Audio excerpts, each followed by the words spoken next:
See, like, it only said 57 minutes. May our Father, Messiah, Holy Spirit be with us. 57.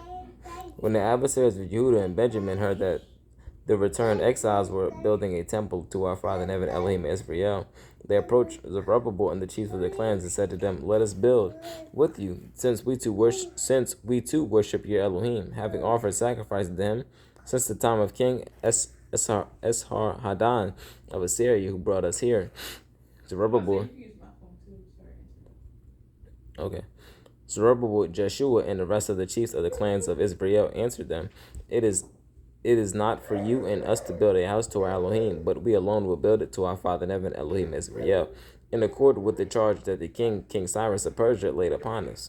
Thereupon the people of the land undermined the resolve of the people of Jehudah and made them afraid to build. They bribed ministries in order to thwart their plans all the years of King Cyrus in Persia, and until the reign of King Darius of Persia, and in the reign of Ahasuerus at the start of its reign.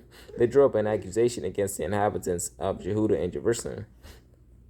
And in the time of Artaxerxes, Bishlam, Mithridates, Tabeel, and the rest of their colleagues wrote to King Artaxerxes of Persia a letter written in Aramaic and translated Aramaic. Rahom, the commissioner, and Shimshai, the scribe, wrote a letter concerning Jerusalem to King Artaxerxes as follows.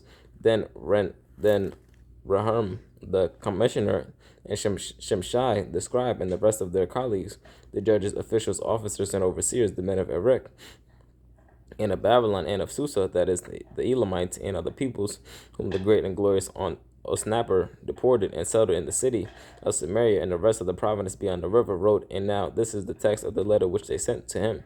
The king Artaxerxes, from your servants, men of the province beyond the river, and now be it known to the king that the Yehudim who came up from you to us have reached Jerusalem and are rebuilding that rebellious and wicked city. They are completing the walls and repairing the foundation. Now be it known to the king that if this city is rebuilt and the walls completed, they will not pay tribute, poll tax, or land tax, and in the end it will harm the kingdom. Now since we eat the salt of the palace, and it is not right that we should see the king dishonored, we have written to advise the king of this, so that you may search the records of your fathers and find in the records and know that this city is a rebellious city, harmful to kings and states. Sedition has been rife in it from early times. On that account, the city was destroyed. We advise the king that if this city is rebuilt and its walls are completed, you will no longer have any portion in the province beyond the river. The king sent back the following message to Rahum, the commissioner, and Shimshai, the scribe, and the rest of their colleagues who dwell in Samaria and in the rest of the province of beyond the river. Greetings. Now the letter that you wrote me has been read to me in translations at my order, as a search has been made. And it has been found that this city has from earliest times risen against kings, and that rebellion and sedition have been rife in it. Powerful kings have ruled over Jerusalem and executed authority over the whole province of beyond the river. And tribute, poll tax, and land tax were paid to them. Now issue an order to stop these men. This city is not to be rebuilt until I so order. Take care not to be lax in this matter, or there will be much damage and harm to the kingdom. When the text of the letter of King Artaxerxes was read before Rahum and Shimshai, the scribe, and their colleagues, they hurried to Jerusalem to the Yehudim and stopped them by main force. At that time, work in the house of Elohim in Jerusalem stopped and remained in abeyance until the second year of the reign of King Darius of Persia. Then the prophet Haggai, the prophet, and Zechariah, son of Iddo, prophesied to the Yehudim, the Jews, in Jehudah and Jerusalem, inspired by the God of Israel.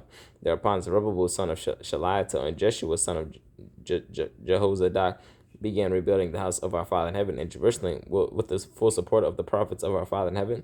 At once Tattenai, governor of the province of beyond the river, Shethar, Bozaniah, and their colleagues descended upon them and said this to them: "Who issued orders to you to rebuild this house and complete its furnishing?" Then we said to them, "What are the names of the men who are engaged in the building?"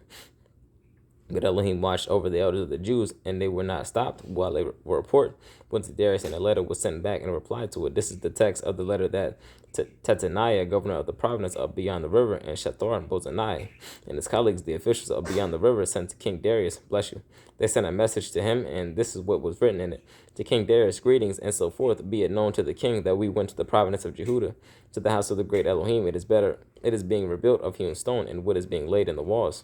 The work is being done with dispatch and is going well. Thereupon we directed this question to these elders who issued orders to you to rebuild this house and to complete its furnishings.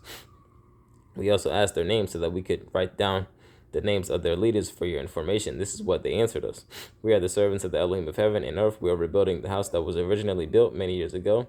A great king of Israel built it and completed it, but because our fathers angered the Elohim of heaven, he handed them over to Nebuchadnezzar, the Chaldean king of Babylon, who demolished his house and exiled the people to Babylon. But in the first year of King Cyrus of Babylon, King Cyrus issued an order to rebuild this house of Elohim. Also, the silver and gold vessels of the house of Elohim that Nebuchadnezzar had taken away from the temple in Jerusalem and brought to the temple in Babylon, King Cyrus released them from the temple in Babylon to be given to the one called Sheshbazzar, whom he had appointed governor. He said to him, "Take the vessels, go deposit them in the temple in Jerusalem, and let the house of our Father in heaven be rebuilt on its original site." That same Sheshbazzar that then came and laid the foundations for the house of Elohim in Jerusalem, and ever since then it has been under construction, but is not yet finished. And now, if it please the king, let the royal archives there in Babylon be searched to see whether indeed an order had been issued by King Cyrus to rebuild this house of Elohim in Jerusalem. May the king convey to us his pleasure in this matter. Thereupon, at the order of King Darius, they searched the archives where the treasures were stored in Babylon, but it was in the citadel of Ecbatana, in the province of Media, that a scroll was found in which the following was written: Memor Andam. In the first year, of King Cyrus issued an order concerning the house of our Father in heaven in Jerusalem. Let the house be rebuilt, a place for offering sacrifices, with a base built up high. Let it be 60 cubits high and 60 cubits wide, with the course of unused timber for each 3 courses of hewn stone. The expenses shall be paid by the palace, and the gold and silver vessels of the house of our Father in heaven, which Nebuchadnezzar had taken away from the temple in Jerusalem and transported to Babylon, shall be returned, and let each go back to the temple in Jerusalem where it belongs. You shall deposit it in the house of our Father in heaven.